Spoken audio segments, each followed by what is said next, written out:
All right, so here's the questions from Zach. The first question, well, that's kind of answered through Sarah's. I found a decent YouTube video that already kind of puts together the steps of glycolysis, so that's kind of what you guys should be looking at. As far as explaining beta oxidation and the end products, well, what's going to occur with one round of beta oxidation? Okay, so it's going to always cleave off 2 carbons. So if we have an 18 carbon fatty acid, we're going to be able to go through 9 separate rounds since we're only going to cleave off 2.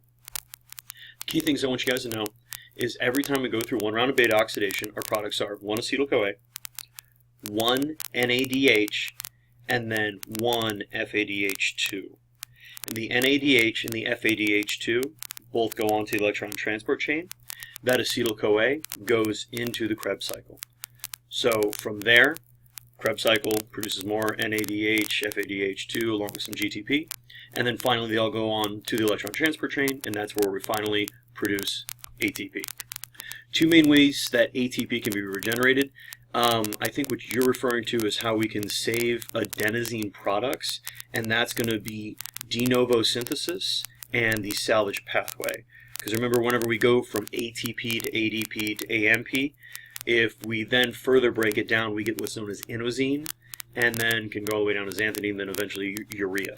And so by using PRPP, or essentially avoiding that in the first, starting off from the basic amino acid bases, that's de novo synthesis, we're going to be able to create more adenosine. And that's going to give us that greater pool to essentially gather from whenever it comes to replenishing our ATP.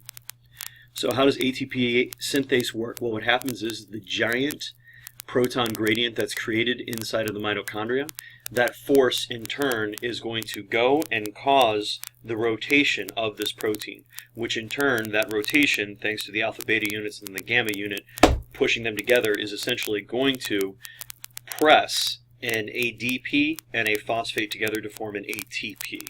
And remember, it happens in that kind of 3-cylinder revolver chamber.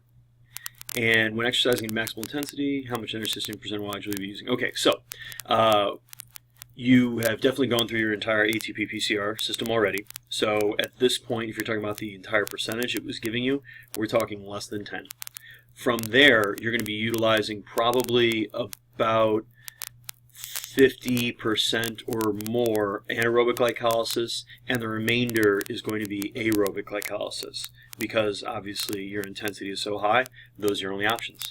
So, thanks for your questions. I hope that was a decent answer for you.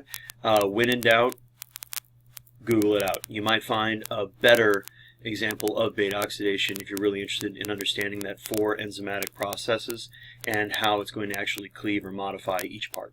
Thanks.